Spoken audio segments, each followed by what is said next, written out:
트럼프 대통령이 사드 보고를 받고 한국이 은혜를 모른다고 격노했다고 전했습니다. 이 뉴스는 수많은 국내 매체가 받았었는데요. 미국 주요 매체를 찾아봤습니다. 관련 기사는 없습니다. 문정인 특보 관련 기사 자체가 없습니다. 해서 아사히 신문을 찾아봤더니 관련 기사 하나 있습니다. 그런데 당연히 워싱턴발 기사인 줄 알았더니 한국발 기사였습니다. 그러니까 한국에 와 있는 일본 특파원이 한국에서 한국 내 이야기 듣고 워싱턴 기사를 쓴 겁니다. 그걸 다시 우리 언론이 일본 언론이 그랬다더라 보도한 겁니다. 국내발 기사가 일본 갔다가 다시 한국에서 외신으로 재인용되고 그렇게 뉴스가 마치 국제적 이슈로 확인된 것처럼 외신의 껍데기를 쓰고 둔갑한 겁니다. 이런 기술까지 써가면서 문재인 정부가 한미동맹 다 망치고 있다고, 그래서 큰일 났다고 며칠째 과장하고 호들갑을 떠는 이유가 뭔가요? 이건 누가 시킨 건가요? 이러면 좋은 게 뭡니까? 누가 이득인 거죠? 김원준의 궁금증이었습니다.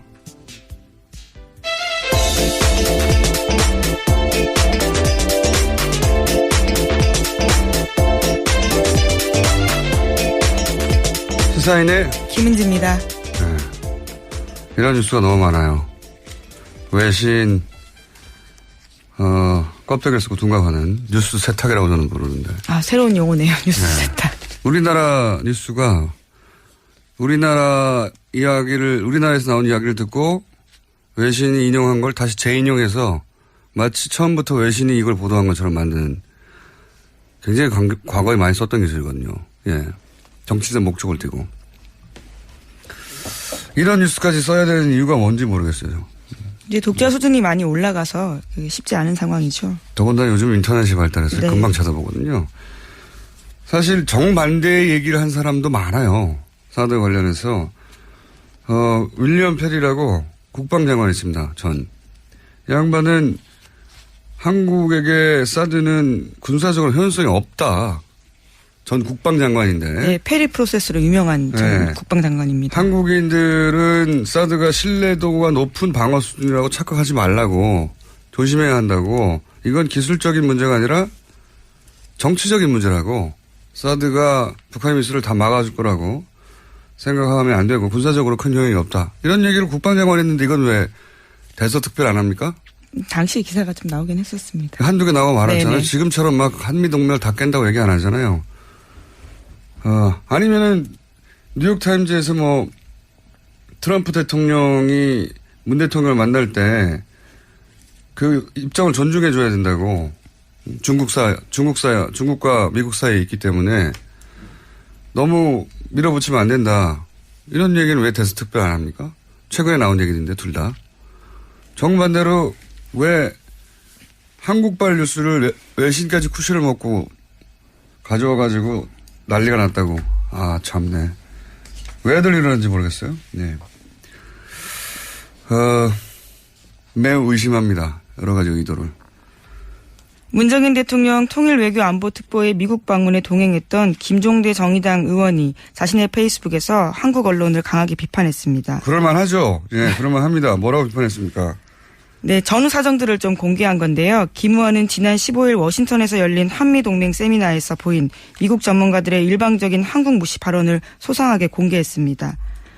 문정인 특보가 강연을 하고 난 뒤 길버트 로즈먼 프린스턴 교수와 마이클 그린 전략 국제문제연구소 선임 부소장 등이 마이클 그린요? 예, 어제 말씀하신 그분이죠.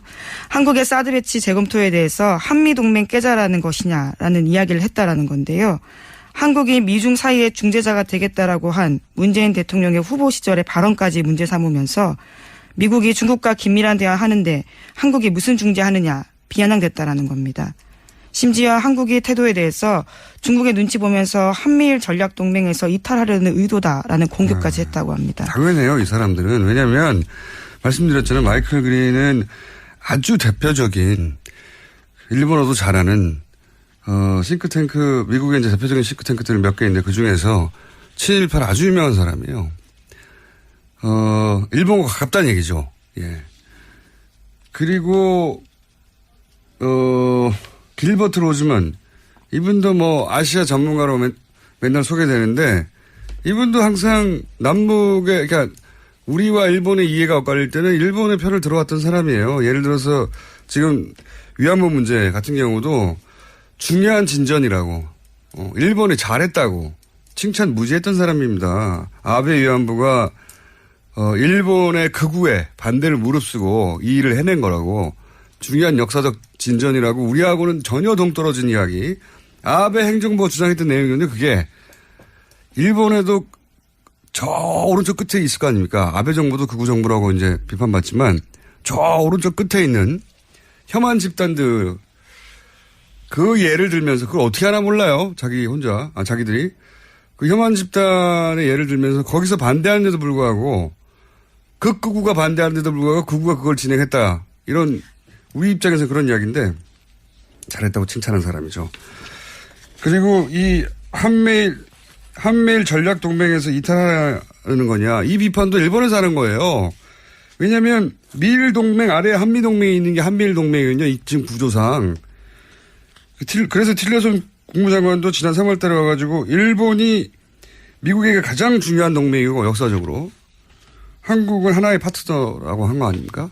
그 인식의 연장선상에 있는 발언들입니다, 이게. 그러니까 이 발언들을 들어서 한국 정부를 공격하는 건 일본이 할 일이에요. 일본 언론이. 왜 우리 언론이 이걸 하고 있냐 이거죠. 그래서 저도 열받았지만, 당연히 현장에 있었던 사람은 더 열받았겠죠. 저도 이 대화록 정리된 걸 봤는데 화가 나더라고요. 이런 사람들이 이런 말 하는 걸 중계하면서 우리 정부를 비판할 게 아니거든요. 이해가 안 갔어요, 저는. 이해가. 예. 그래서 이제는 무언가 해야겠다면서 지난 정부 적폐가 이만저만이 아니다. 그대로 주저앉을 물렁한 우리가 아니다라는 식의 글을 썼습니다. 물렁한 우리가 아니다. 네. 네. 그건 두고 봐야. 김종대 의원이 쓴 글인데요. 네. 김종대 의원이 현장에서 그런 질의를 받고 굉장히 무리한 질문 많았거든요.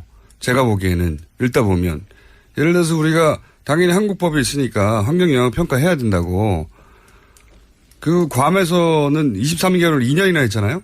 예. 근데 우리는 4계절 하겠다고 했더니 누굽니까? 마이클 그린.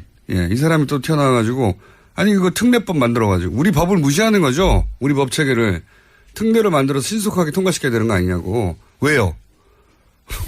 우리 땅에서 남의 무기가 들어와서 환경영향평가 하겠다는데 법 절차를 지키겠다는데 당신들 법 절차를 특별하게 만들어서 신속하게 처리해버려야 된다고. 화가 나게 돼 있죠. 네, 심지어 당연히. 김종대 의원은 지난 정부에서 한미가 사드 배치 과속사고 냈다면서 실상도 모르면서 동맹 깬다는 식의 발상 유감스럽다라는 이야기를 했다고 합니다. 그러자 그러니까 마이클 그린이 자기도 정부 입장 말한 것은 아니다. 이런 식으로 한 발을 뺐다고 합니다. 그러니까 이 분들이 가지고 있는 그 편향된 이 사람들 입장에서야 편향됐다고 생각 안 하겠지만 자기들은 태도를 미국을 대표하는 태도라고 바라보는 것도 이상하고 말도 안 되고요. 이게 이 자체가 세미나였는데 미국 언론들이 뭐 주목한 것도 아니에요. 보도도 안 됐더라고 하나도. 경로는 무슨 경로. 하여튼 이 전체가 문재인 특보 관련 그다음에 그 이후에 쭉 이어지는 한미 동맹이 다 깨졌다 난리 난 이 전체 뉴스들이 단순한 호들갑이 아니라 이 사람들이 손잡고 쎄쎄쎄하고 어깨동무한 다음에 다 몰려드는 것 같은 의도를 가지고 사실관계도 틀린 부분이 많지만 시각 자체도 굉장히 문제였어요. 예, 그걸 문제 삼는. 어쨌든 김종대 의원 혹은 홍익표 문재인 대통령이 미국 언론과 인터뷰했습니다. 북한 문제에 대해서 자신의 의견들을 밝혔는데요. 제재와 압박만으로는 북핵 문제를 풀 수 없다면서 대화의 필요성을 강조했습니다. 그러면서 목표는 북핵 폐기라면서 조건 없는 대화는 결코 아니다라는 점도 분명하게 했는데요. 특히 조건이 되면 평양을 방문해서 김정은과 협상에 나설 수 있다면서 올해 안에 남북회담이 성사되길 기대했습니다. 핵심은 이거죠. 한국이 이 남북 문제의 해결에 미국과 같이 보조를 맞추겠지만 한국이 주도해야 된다는 거거든요. 예, 그렇죠. 적극적이고 주도적 역할을 하겠다라는 거죠. 지난 10년간은 우리가 대북 관계에서 사실은 사라졌어요.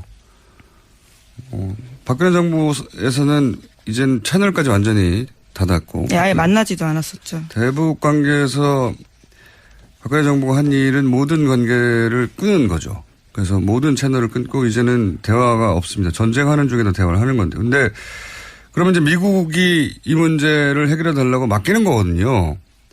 근데 생각해 보시면 예를 들어서 이라크, 시리아,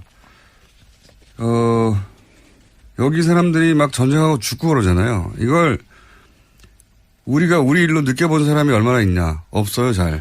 뉴스 속의 이야기거든요. 미국인들에게도 마찬가지예요. 남북 문제는 지도상의 문제입니다. 자기들의 전략적 문제고. 근데 우리는 전쟁 나면 다 죽는 건 우리잖아요. 미국이 무슨 특별한 사람들이라서 우리 땅의 일을 자기들 일처럼 느끼지 못해요. 너무 당연한 거고. 우리도 시리아 일을 우리 일처럼 느낍니까? 마찬가지죠. 근데 우리는 이건 우리 일이잖아요. 생존과 관련되어 있는 부분이죠. 전쟁 나면 네. 미국한테는 국지전이 또 한국에서도 발생했구나 하겠지만 우리는 아니에요. 우리는 다 죽는 거라고. 그러면 우리가 이 속에서 대화 속에서 당연히 있어야 되는데 지금까지 없었던 거죠. 그게 문제인 거죠.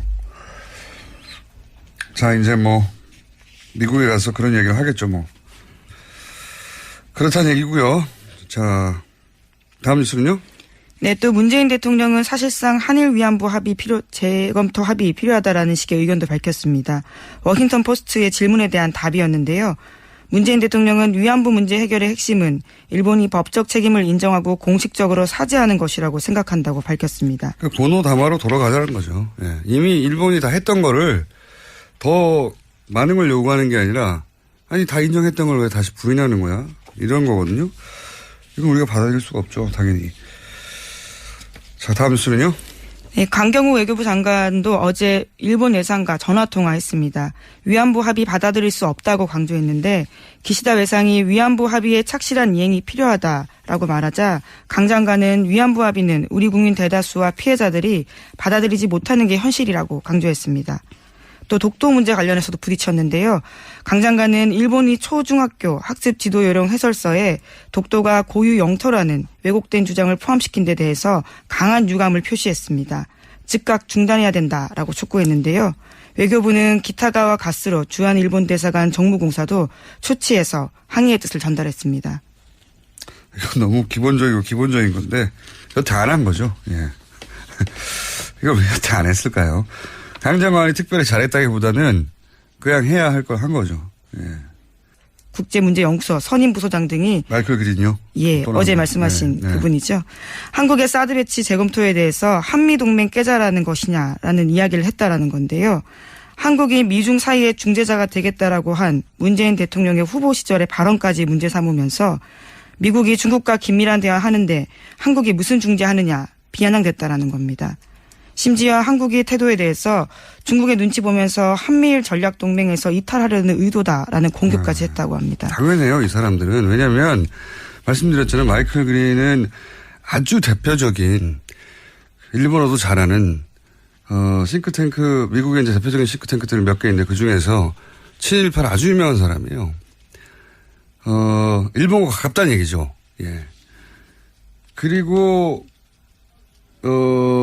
길버트 로즈만 이분도 뭐 아시아 전문가로 맨날 소개되는데 이분도 항상 남부 모르겠어요. 이제 독자 수준이 많이 올라가서 쉽지 않은 상황이죠. 더군다나 요즘 인터넷이 발달해서 네. 금방 찾아보거든요. 사실 정반대의 얘기를 한 사람도 많아요. 사드 관련해서 윌리엄 페리라고 국방장관이 있습니다. 전. 이 양반은 한국에게 사드는 군사적으로 효용성이 없다. 전 국방장관인데. 네, 페리 프로세스로 유명한 전 네. 국방장관입니다. 한국인들은 사드가 신뢰도가 높은 방어 수준이라고 착각하지 말라고 조심해야 한다고. 이건 기술적인 문제가 아니라 정치적인 문제라고. 사드가 북한 미술을 다 막아줄 거라고 생각하면 안 되고 군사적으로 큰 효용이 없다. 이런 얘기를 국방장관이 했는데 이건 왜 대서특별 안 합니까? 당시 기사가 좀 나오긴 했었습니다. 한두 개 나오고 말았잖아요. 네네. 지금처럼 막 한미동맹을 다 깬다고 얘기 안 하잖아요. 아니면은 뉴욕타임즈에서 뭐 트럼프 대통령이 문 대통령을 만날 때 트럼프 대통령이 사드 보고를 받고 한국이 은혜를 모른다고 격노했다고 전했습니다. 이 뉴스는 수많은 국내 매체가 받았었는데요. 미국 주요 매체를 찾아봤습니다. 관련 기사는 없습니다. 문정인 특보 관련 기사 자체가 없습니다. 해서 아사히 신문을 찾아봤더니 관련 기사 하나 있습니다. 그런데 당연히 워싱턴발 기사인 줄 알았더니 한국발 기사였습니다. 그러니까 한국에 와 있는 일본 특파원이 한국에서 한국 내 이야기 듣고 워싱턴 기사를 쓴 겁니다. 그걸 다시 우리 언론이 일본 언론이 그랬다더라 보도한 겁니다. 국내발 기사가 일본 갔다가 다시 한국에서 외신으로 재인용되고 그렇게 뉴스가 마치 국제적 이슈로 확인된 것처럼 외신의 껍데기를 쓰고 둔갑한 겁니다. 이런 기술까지 써가면서 문재인 정부가 한미동맹 다 망치고 있다고, 그래서 큰일 났다고 며칠째 과장하고 호들갑을 떠는 이유가 뭔가요? 이건 누가 시킨 건가요? 이러면 좋은 게 뭡니까? 누가 이득인 거죠? 김어준의 궁금증이었습니다.